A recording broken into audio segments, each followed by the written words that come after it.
Hi, Aries. Welcome to Pandora Astrology's monthly horoscope for August of 2021.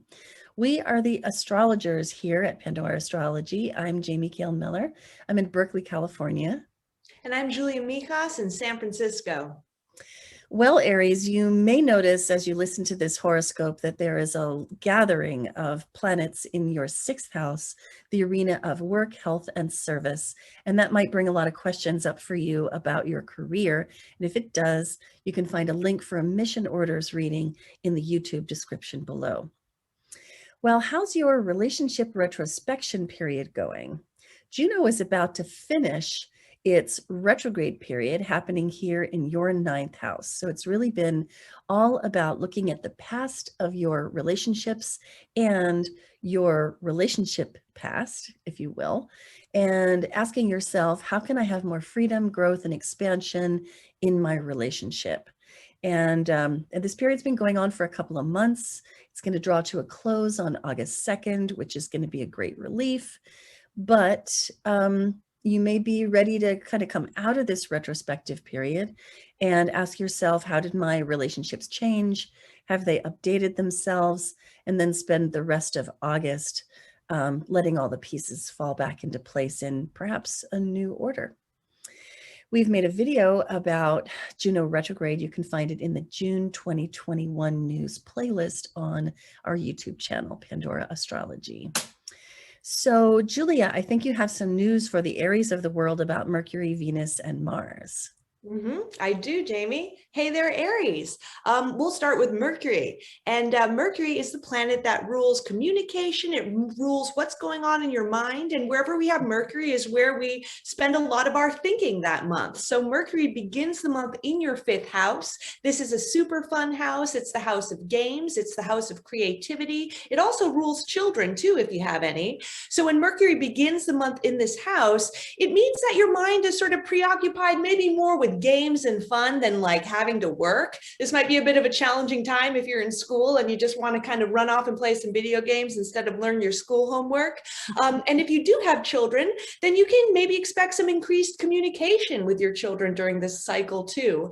And if you do any creative writing, because the fifth house is very creative and Mercury rules writing, this is a wonderful transit for being very productive. Then Mercury enters Virgo, which is your sixth house. A lot of sixth house emphasis this month. On August 11th. So I'll talk about the sixth house a bit. It's the house of work. It's also the house of health and habits. So when Mercury comes into the sixth house, it might be a time where you spend a lot of thinking on your job, maybe strategizing about work projects, maybe thinking about your health. Mercury, because it's associated with Virgo, has a lot to do with organization. So this is a wonderful time to get all the little nitty-gritty details of your life all kind of lined up in a row and sort of nicely organized too. Some late spring cleaning, let's say. Then Venus, the planet of love, beauty, relationships, she begins the month in your sixth house of, again, work, health, organization. And when Venus comes into this house, it's a really great time for getting along well with the people you work with. That can mean if you have clients, if you have customers, if you work with coworkers or a boss, really great time to get along with them. Then Venus is going to, on August 15th, move into your seventh house of relationship. So the second half of the month is going to be great for your relationship, Aries. If you're currently partnered, you're going to have more pleasure and harmony with your partner. And if you're single, great time to get out there and meet someone new. Then the last planet I want to talk about is Mars, planet of drive, activity. And Mars is going to be in your sixth house all month. So another thing to keep in mind is that you might be very sort of driven at work, putting a lot of your energy at your job too. And since the sixth house also does rule health, if you do have any chronic conditions, like let's say you deal with migraines or PMS or things of that nature, Mars might sort of aggravate some of them a little bit too. So make sure to take care during that cycle as well. I've got a couple of moons to tell you about, beginning on August 8th, which is a new moon in Leo, right here in your fifth house of creativity.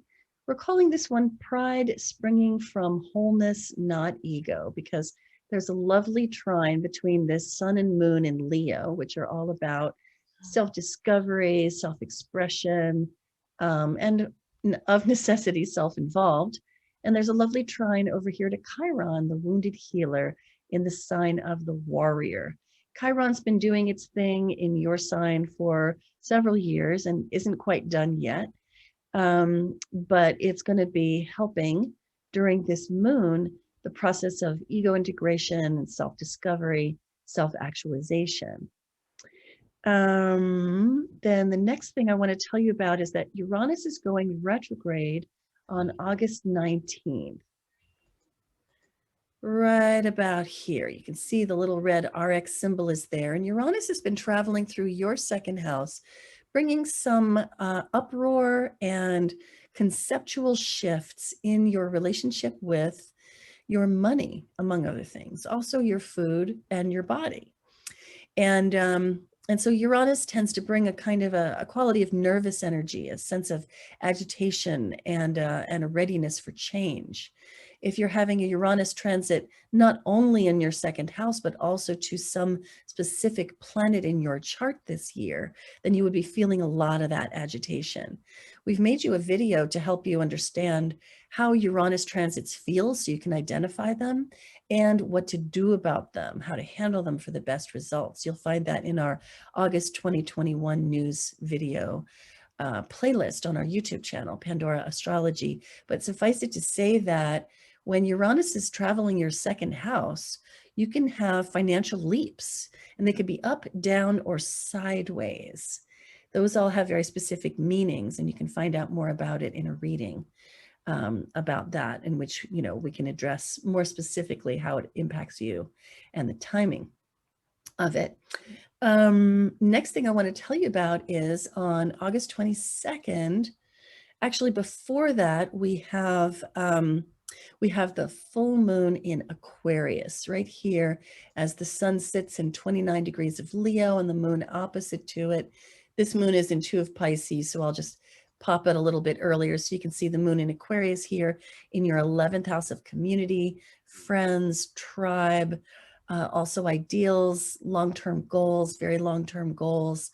And Jupiter is involved with this moon. We're calling this one Hot Summer Night Party Moon because it's Leo, it's a hot summer night, it's got that warmth, that you know, generosity of spirit, but also some self-involvement, as is natural for Leo.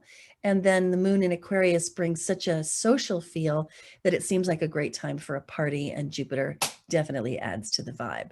We've got videos about this month's moons in our August 2021 news playlist. The last thing I want to tell you about is the seasonal change as the sun moves into Virgo right here on the 22nd, 23rd, depending on your time zone. And when the sun moves into the 6th house, it again brings that emphasis to the arena of work, health, service, personal organization. And Mars and Mercury are still there, stirring up a lot and probably making you feel very busy in that area. And the sun brings the spotlight of attention. Wherever you spread your attention around, it's just like sunlight. It helps things to grow. And so some good attention in your work arena this month could yield some wonderful fruits as the seasons go on. Well, that's what we have for you today. I hope you enjoyed it. We certainly enjoyed making it for you. And the screen share. And if you did, please share it widely and subscribe to our channel. Find your way to our website, pandoraastrology.com, where you can find the monthly forecast with the news of the month. You can get readings, take classes, and find your horoscope there too. And until next time, we'll see you around the cosmos. Bye. Bye-bye.